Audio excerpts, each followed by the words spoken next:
Hello, my name is David, and I am the creator of Northman Survival. This is my very first video, so bear with me and give me a chance. I've never done this before. So, a little bit about me. I was born and raised in the country. I had a forest out back, and so I spent most of my youth in the woods, having deer and moose and raccoon and whatever on our yard at the back is just a normal thing for us.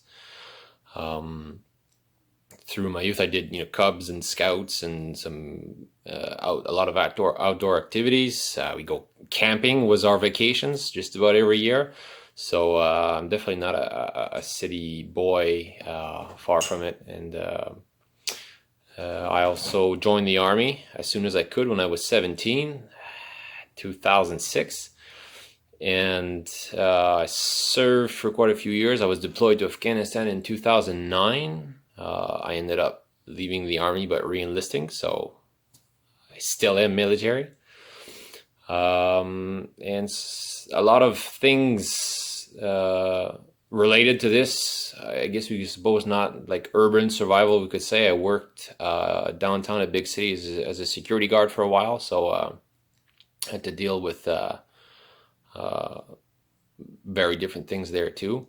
And through the years, I've just collected a lot of experience and knowledge, and instead of sharing posts and things that I see interesting on Facebook, I figured might as well start talking about it, and we'll see what happens. So why survival? Well, I have things to share. I find that a lot of people nowadays, their survival instincts just disappeared, especially when I see things like, cities that had 2 inches of snow and the city's practically on lockdown. I mean, if you've been living in Texas your entire life and all of a sudden you wake up 2 inches of snow, I could get it. It'd be quite a shock. It'd be not normal. But here in Canada, I mean, I've been shoveling snow, 2 feet of snow for the last 2-3 days, and it's normal for us. So when I see people getting into a panic because there's a bit of snow or Facebook is down and you're calling 911, it gets me wondering where humanity is going. And through the years, with all our technology, with all the safety, the things that we've created for ourselves, there seems to be a false sense of security. Rely on the government, you always, someone else is going to take care of you. Everything, it's my right. It's got to be free. It's that stuff. No, it doesn't work like that. And as soon as little things happen, it doesn't take much, and things turn to chaos and panic, and people are going at each other, and it's just, I don't know. We were supposed to have the snowstorm of the century about 3 weeks ago over here, and I mean, like, hydro, they had like everyone, like no one's on vacation, everyone's in. It's going to be a huge thing. It's to be like the snowstorm of '98, where it costs billions of dollars in damage and everything. And I said, okay, good reason to go get ready. They didn't even cost me $100. I guess I was more ready than I had planned, and we didn't even lose power. I was a little disappointed. But that's me. We were put in a situation of hardship, and I was looking forward to it to kind of test myself. And a lot of people were just ignoring it and say, oh, it's not going to happen because it can't happen. And yeah, if something happens, the city or the government will take care of it. Yeah, it's called thinning the herd, buddy. I might not see it tomorrow.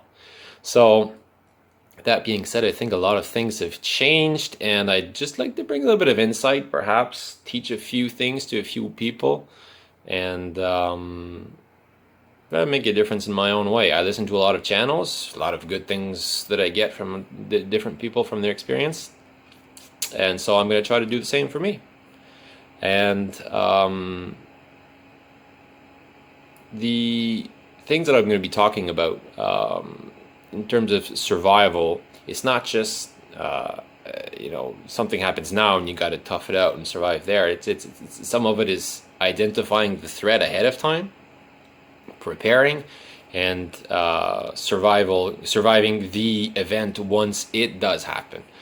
There's multiple steps to that, and the threats that I'm going to be talking about range from small things like you're walking down the street, someone comes around the corner and he wants to mug you, as opposed to, like, this huge snowstorm we're supposed to have that, back in '98 we lost power for about 3 weeks. Or event of perhaps being lost in the woods, or something happens. You're out hunting, you get lost in the woods, or you get hurt and you're alone and you got to tough it out for a day or two. So the range is going to be quite big. Some things that you have direct control on, like you're getting mugged. Well, what do you do? As opposed to like this brand new flavor of the month, the coronavirus. Yeah, that's now the thing going on that I've been keeping an eye on, that you don't per se have control over what's going on there, but there are things that you can do. So the range of survival is quite wide. There is a lot of things to cover, and I'm through the time I'm going to talk about these different things that I've been through or I've learned about, and share my knowledge. What's not my thing that I'm not really going to be talking about is, running into the woods. So society is breaking down, and I'm going to run into the woods, build a cabin, and live there for the rest of my life. I'm going to stick more to realistic things. I'm not a conspiracy theorist. Some, I guess, theories I'll poke at, but I'm not going to delve too deep into it. If you're the kind of guy who prepares for an alien invasion, well, not my thing. No, my thing is zombies. But I'm not a doomsday kind of guy. I don't believe that nuclear bombs are gonna be going off all over the place and world's gonna turn to Mad Max. I'm not there. I'll keep it more down to ground. And I'm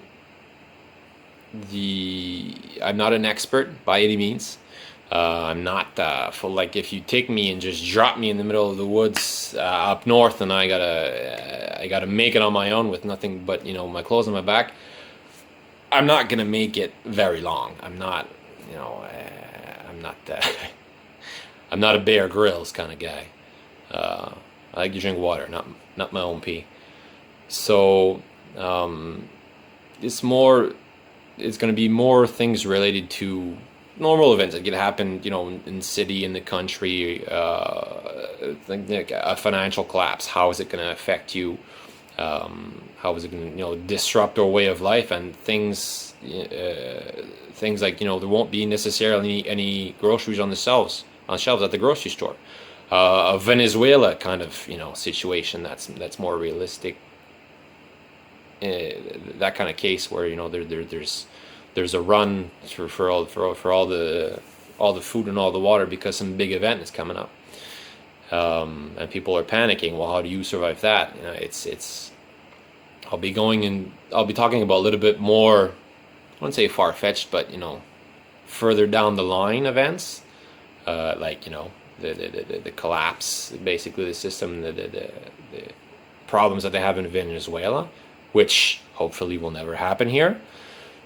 But it's still worth considering now and then. Just poke the idea once or twice and see what comes out.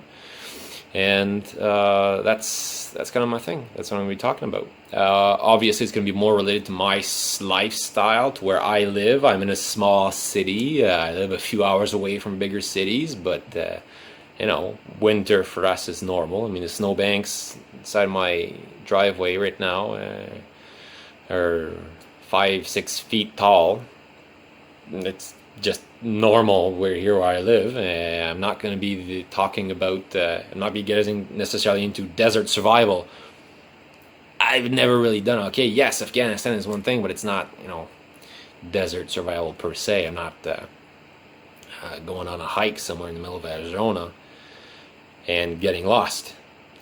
Anyways, like I said, I'm not going to be talking about things like desert survival. It's not my thing. We got woods and cold and things that the tall trees, not whatever cactuses and the brush and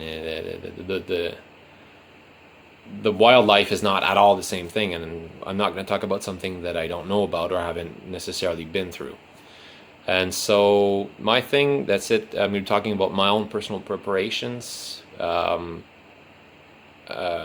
I do over here at my home, my reality, my life.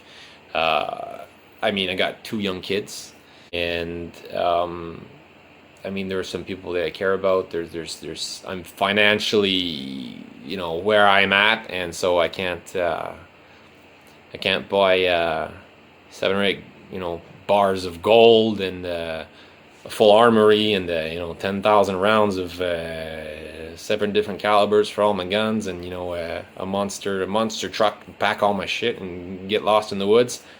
It's just it's more down to ground, and hopefully my lifestyle is going to be more in touch with your lifestyle, and what my reality is going to be closer to yours, and not. And it's always interesting to see the survival shows, but it's what are the percentage, the chances of us necessarily being in that same situation and needing those skills and that gear.